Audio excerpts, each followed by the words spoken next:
सभी को नमस्कार।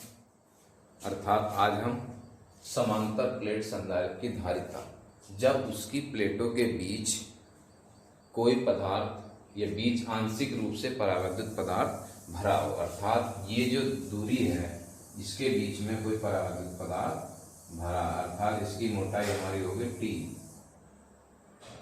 टी हो गई, और ये दूरी आपकी पूरी स्मॉल डी। तो इसको हम जोड़ देंगे किससे? पृथ्वी से, और इसको हम जोड़ देंगे पावर सप्लाई से। तो ये एक्स प्लेट है और ये वाई प्लेट है। तो जो बीच में जो पदार्थ भरा है वो परावैद्युत पदार्थ है।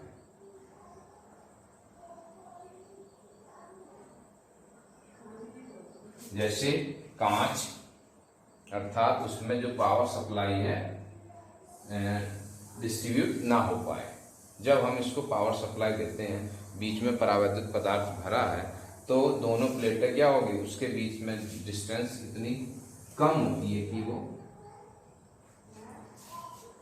अलग अलग रहे। अर्थात यदि उनके बीच में परावैद्युत पदार्थ न भरा हो तो क्या हो जाएंगी, एक दूसरे से वो जुड़ जाएंगे, जिस प्रकार वो एक प्लेटों का कार्य नहीं कर पाएंगे। अर्थात प्लेटों के इसका क्षेत्रफल कितना है, प्लेटों के बीच का क्षेत्रफल है a, परावैद्युतांक k है, तथा प्लेटों के बीच की दूरी स्मॉल d है। जो परावैद्युत पदार्थ भरा है उसकी मोटाई है स्मॉल t। माना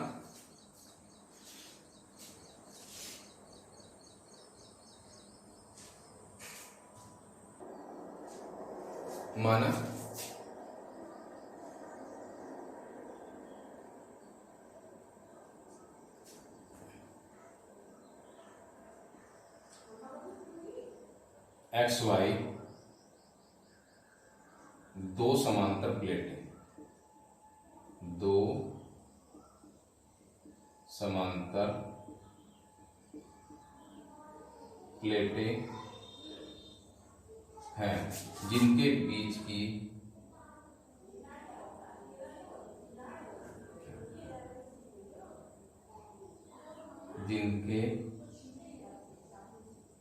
बीच का क्षेत्रफल, बीच का क्षेत्रफल कैपिटल A तथा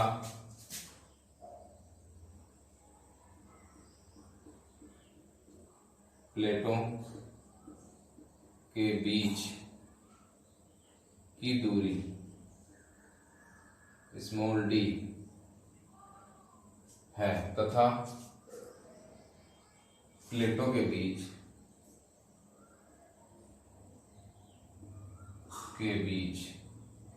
रखे परावैद्युत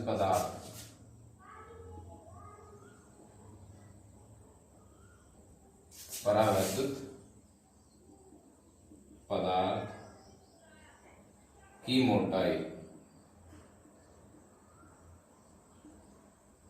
स्मॉल t है। अर्थात जो परावैद्युत पदार्थ भरा उसके बीच की मोटाई t है।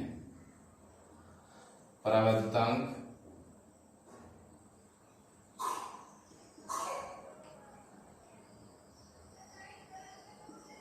k है। अर्थात जब इसके बीच की दूरी क्या हो जाएगी, जब ये परावैद्युत ना हो तो उसके बीच की दूरी होगी d। यदि परावैद्युत पदार्थ भरा है तो उसके बीच की दूरी हो जाएगी d माइनस टी। अर्थात जो दूरी है ये तो ये हो गई। अब जो बचेगी दूरी ये वाली, ये और ये, इनके बीच की दूरी हो जाएगी, ये दूरी हो गई आपकी d माइनस टी। जो दोनों है, अर्थात इसमें से हमको t निकालना है।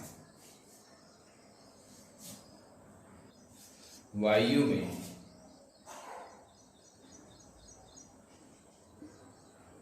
प्लेटों के बीच की दूरी के बीच की दूरी ये हो जाएगी, अर्थात d माइनस टी होगी। वायु में वैद्युत क्षेत्र की तीव्रता अर्थात निर्वात में वैद्युत क्षेत्र E0 बराबर epsilon naught A upon D, sorry Q बटे एप्सिलॉन नॉट A। ये किसमें होएगा? निर्वात में। यदि माध्यम हो अर्थात परावैद्युत पदार्थ में वैद्युत क्षेत्र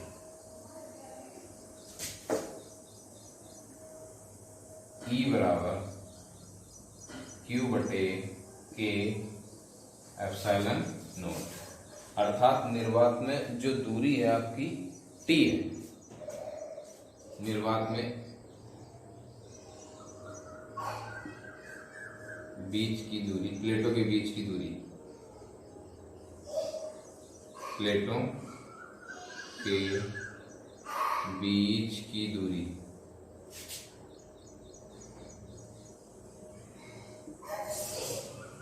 कितनी है? D है, अर्थात E0 पर तो कितनी हो जाएगी? D माइनस टी तथा माध्यम में दूरी कितनी हो जाएगी? T, अर्थात यहाँ क्या हो जाएगा? E0 हो जाएगा और यहाँ पर हो जाएगा आपका E, तो दूरी T है। विभव V हो तो E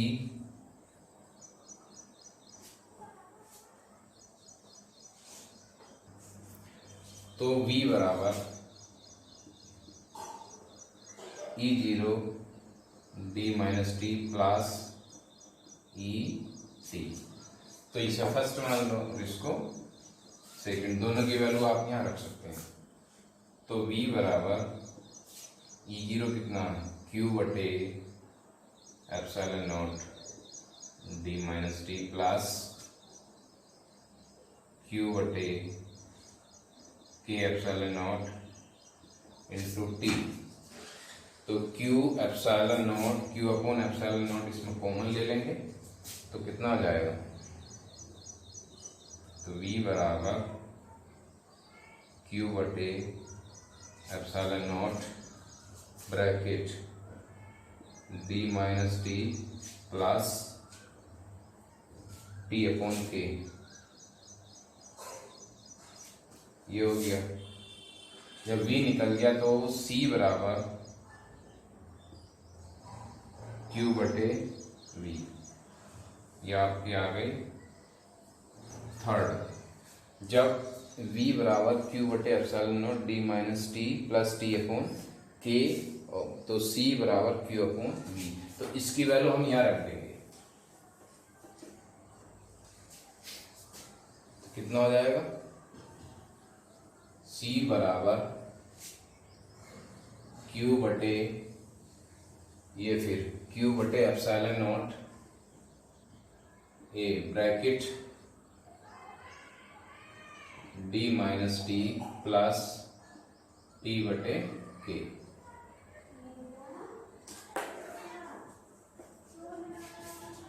तो कॉमन ले लो, ये Q से Q कट जाएगा तो C बराबर एप्सिलॉन नॉट A बटे D minus T plus T बटे K, इसको इसमें कर दो, अर्थात C की वैल्यू जो आ गई epsilon naught A upon D minus T plus T बटे K, अर्थात ये जब समांतर प्लेट संधारित्र की धारिता निकाल रहे हैं, इसके बीच जब उसकी प्लेटों के बीच कोई परावैद्युत पदार्थ रखा हो तो वैद्युत धारिता आपकी आ गई C बराबर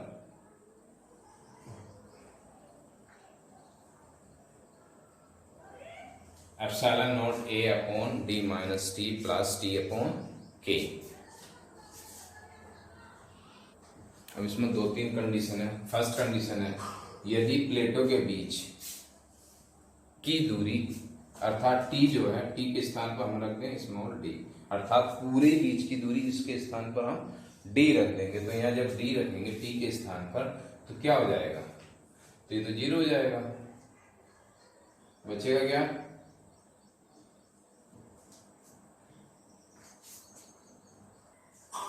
तो t बराबर डी रखने पर तो c बराबर epsilon naught a upon D minus D और प्लस डी बटे के, ये तो कट जाएगा, बचेगा कितना 0। तो c बराबर epsilon naught a upon D बटे के, या इसको इस तरह लिख सकते हैं epsilon naught a upon D और के आ जाएगा ऊपर। तो एक कंडीशन तो ये होगी। सेकंड कंडीशन ये है यदि बीच में t के स्थान पर 0 अर्थात निर्वात हो जाए, t के स्थान पर निर्वात होने पर तो बचेगा क्या, जब यहां हम t के स्थान पर 0 रख देंगे ये 0 हो जाएगा, अर्थात c बराबर epsilon naught a upon D. तो एक कंडीशन ये हो जाएगी, अर्थात t बराबर 0 रखने पर c बराबर epsilon naught a upon D. एक थर्ड कंडीशन और आती है यदि t के स्थान पर k रखने पर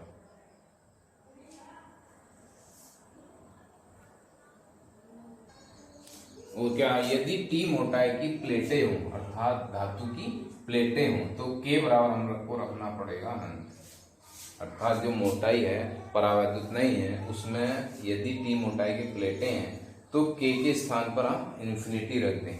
जब इन्फिनिटी रख देंगे तो क्या बचेगा, इसके स्थान पर हम अनंत रख देंगे तो बचा कितना, c बराबर अर्थात वैद्युत धारिता c बराबर epsilon naught a upon D minus T. एक फॉर्मूला ये हो जाएगा, एक ये हो गया सेकंड कंडीशन, और फर्स्ट कंडीशन ये हो गई, अर्थात इसको हम इस तरह लिख सकते हैं c बराबर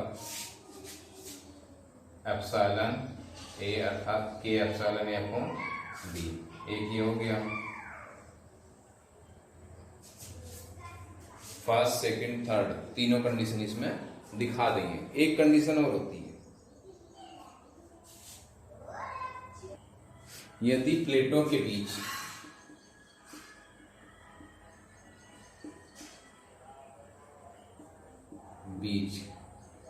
K1 K2 K3 परावैद्युतांक की पट्टियां रखी हैं, परावैद्युतांक की पट्टियां रखी हैं, पट्टियां रखी हैं,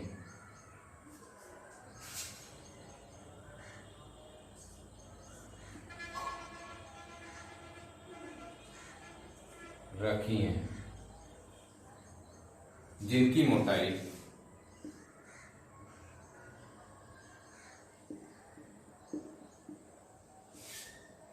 T1 T2 T3 dot dot, अर्थात जो भी पट्टियां रखी हैं उनके बीच की स्थान ये हो जाएगा। तो C बराबर epsilon naught a upon D, D minus T1 plus T2 plus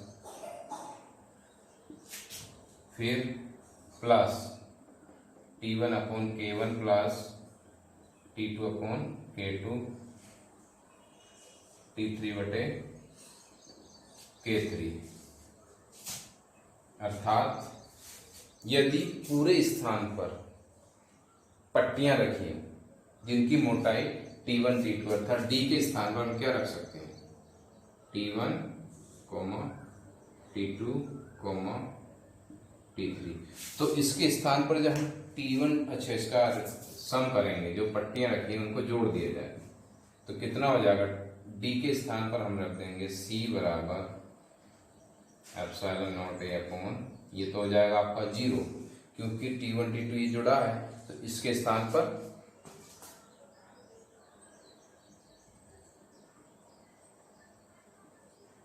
minus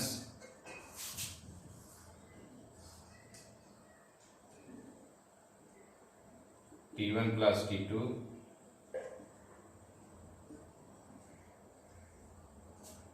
plus T1 बटे K1 T2 बटे K2 प्लस T3 बटे K3। तो इसके स्थान पर क्या हो गया, ये तो हो जाएगा 0, तो C बराबर एप्सिलॉन नॉट A बटे T1 upon K1 plus T2 बटे K2 प्लस T3 बटे K3 डॉट डॉट, अर्थात ये इसका फॉर्मूला हो जाएगा। जो 4 कंडीशन दिखाई गई हैं, तो इस प्रकार हम कह सकते हैं कि जो भी इसकी वैल्यू होंगी ये चारों फॉलो करेगा। तो C बराबर एप्सिलॉन नॉट है T1 बटे K1 प्लस T2 बटे K2 प्लस T3 बटे K3 dot dot. Thank you.